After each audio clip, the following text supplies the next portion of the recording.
many colors. The coat represents all nations, tongues, and kindreds.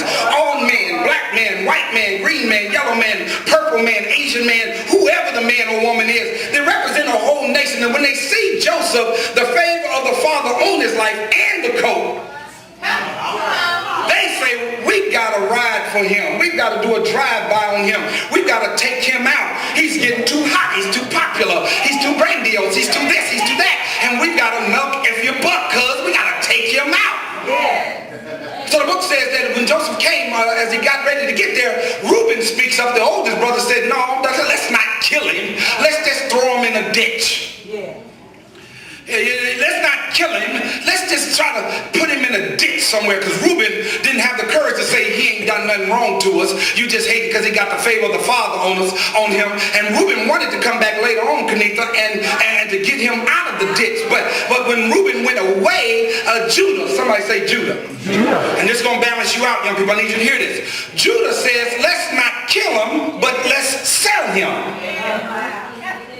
Are you ready? Let's sell him for 20 pieces of silver, which was the going rate for the slave. Jesus was sold for 20 pieces of silver plus 10. Yeah, 30, which was the going rate for slavery, but they did it with interest. So when Judas sold Judah, when Judas sold out Joseph, same thing that Judas did to Jesus. Same thing that we do today. We don't sell them out for 20 pieces of silver. We sell them out for a grill. We don't sell them out for 20 pieces of silver. We sell them out for tax.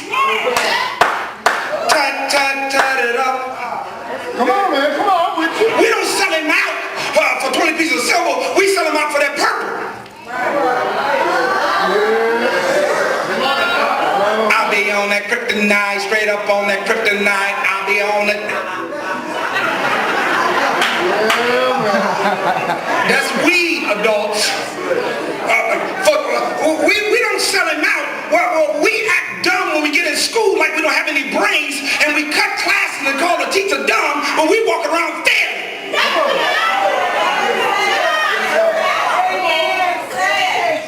We don't sell him out for 20 pieces of silver. We sell him out for our boo.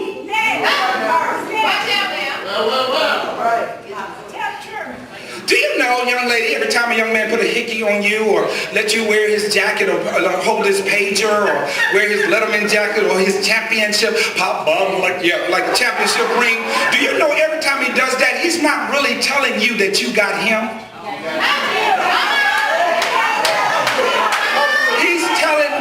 He's telling the other people that he got you. Somebody say explain.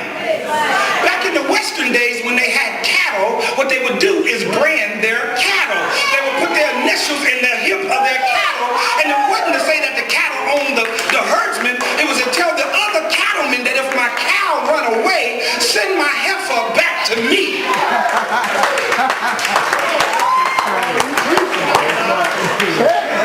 So every time he gets to sucking and biting and searching you for weapons, and you feel like that is your man, that ain't your man. You can go watch CSI. Only thing that's on you is his fingerprints. And then you cry over a Negro that don't even like you. If he can't meet your parents, he don't like you. And why are you fooling with a Negro whose pants all the way down to his waist in the first place?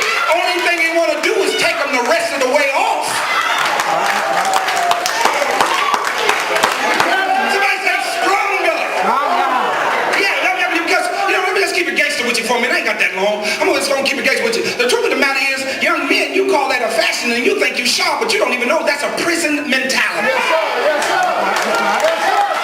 First thing that happened to your silly behind once you drop out of school and get locked up in JCYC over on our side, I don't know what y'all call it over here on this side, but the first thing that happened to you is they take your belt from you and your shoestrings so you can't hang your silly self, which means your pants will hang low.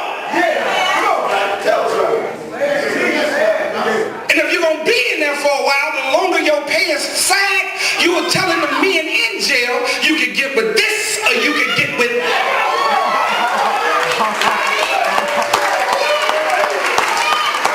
somebody say stronger. Yeah, so you think it's a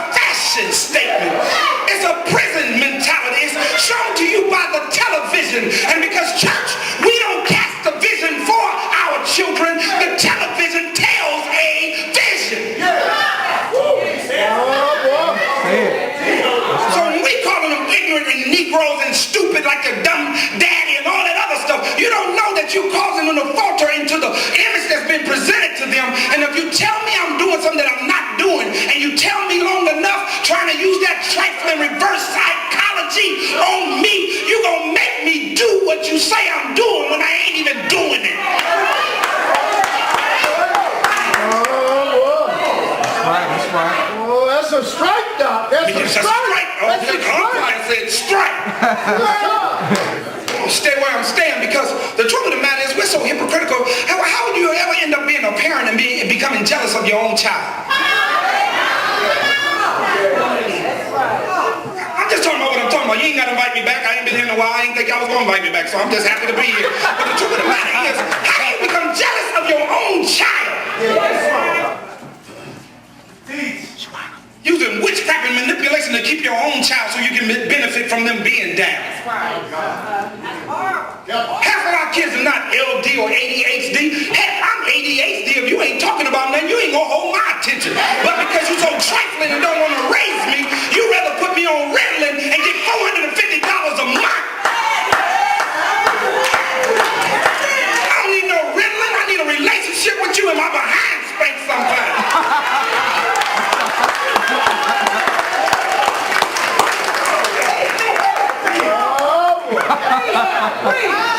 That's right. Somebody say stronger. Stronger. And we are becoming a people that are so avoidant of the truth about us. That's right. That's right. Praise God. We produce these babies. These are our grandbabies, our nieces and our nephews, our sons, That's right. our daughters. She's running to the little Negro to affirm her beauty, because daddy won't even tell his own daughter she's beautiful because he pissed off with mama. That's right. And you won't even let her get to know her daddy because you still mad at him. Come on, I'm just looking out for you. You ain't looking out for me. You looking out for you. Because you know if I talk to my daddy, he may tell me that he told you he didn't want no baby, and he told you that this was just a booty call, and you thought your milkshake would bring the boy to the yard and keep him. And you go a one-night stand, and the truth of the matter is you didn't know who the daddy was in the first place. You just blamed the best man.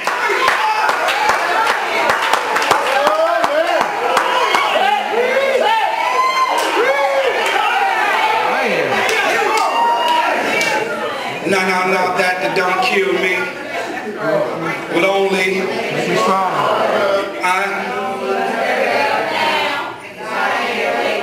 Come on.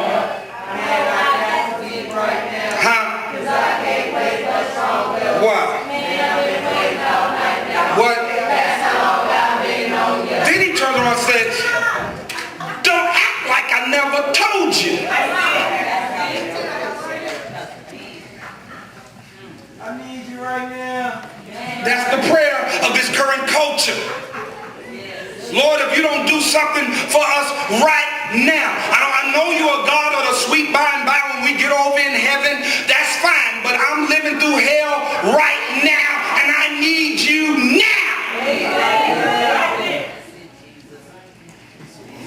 So Joseph goes and he sees his brother, they throw him off in the pit. Judah turns around and says, let's sell him. Judah means praise. Somebody say praise. Praise. Young people, I want you to hear this, and you got to hear it with balance.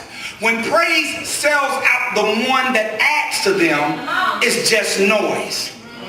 If you're praising God but not serving Jesus, you're just making. That's right. Young people, we've done it, y'all can't do it. You can't sell out Jesus and talk about you praising him. You can't say we having a good time in the Lord, but we're not trying to live for you. We can't do that. We tried that, didn't we, adults? You can't do that. There has to be a mutual relationship with my praise and my worship to the one that saved me, the one that died for me, the one that's coming back